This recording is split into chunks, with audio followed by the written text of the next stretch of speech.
Thrissur Viyyur jail പരിസരത്ത് നിന്ന് രക്ഷപ്പെട്ട കൊടും കുറ്റവാളി ബാലമുരുകൻ പോലീസിനെ വെട്ടിച്ച് മുങ്ങി നടന്നത് 1 മാസത്തോളം.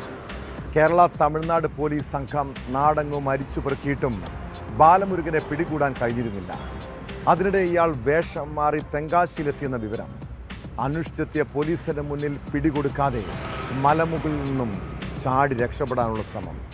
150 അടി താഴ്ചയിലേക്ക് ചാടിയ പ്രതിക്ക് വീഴ്ചയിൽ സാരമായ പരിക്കുകളുണ്ട്.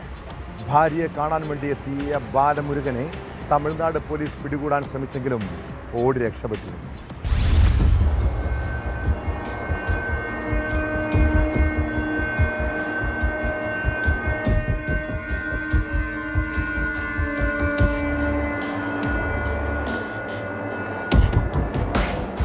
കഴിഞ്ഞ ദിവസം രാത്രിയിലായിരുന്നു സംഭവം.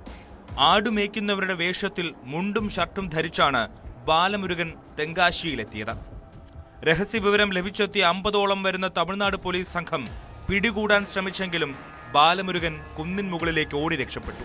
തെങ്കാശി കടയത്തിന് സമീപത്തെ കുന്നിൻ മുകളിലേക്ക് ഓടിക്കേറിയ ബാലമുരുകനെ പിന്തുടർന്ന പോലീസ് സംഘവും മല കയറിയെങ്കിലും പിടികൂടാൻ കഴിഞ്ഞില്ല. ഇതിനിടെ 5 പോലീസുകാർ മലയിൽ നിന്ന് തിരിച്ചിറങ്ങാൻ കഴിയാതെ കുടുങ്ങിക്കിടന്നു.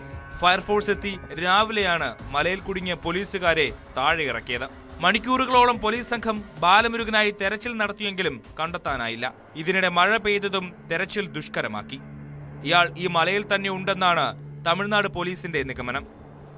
ഭാര്യയെ കാണാൻ വേണ്ടിയാണ് ബാലമുരുകൻ തെങ്കാശിയിലെത്തിയതെന്നാണ് വിവരം.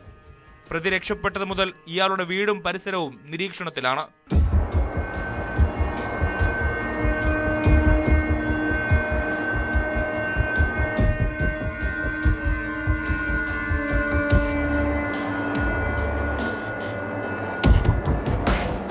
നവംബർ 3-നാണ് കോടതിയിൽ ഹാജരാക്കി തിരികെ കൊണ്ടുവരുന്നതിനിടെ തമിഴ്നാട് പോലീസിനെ വെട്ടിച്ച് ബാലമുരുകൻ കടന്നുകളഞ്ഞത്. സംഭവത്തിൽ Virudhunagar, Pandalgudi special sub inspector Nagarajan, കോൺസ്റ്റബിൾമാരായ രവി ജ്യോതി, സുധാകർ എന്നിവരെ സസ്പെൻഡ് ചെയ്തിരുന്നു.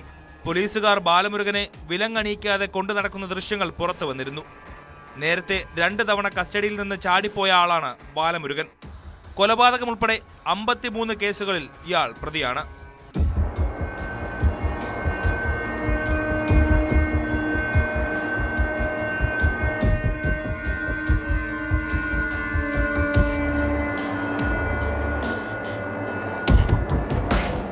News desk, news 18.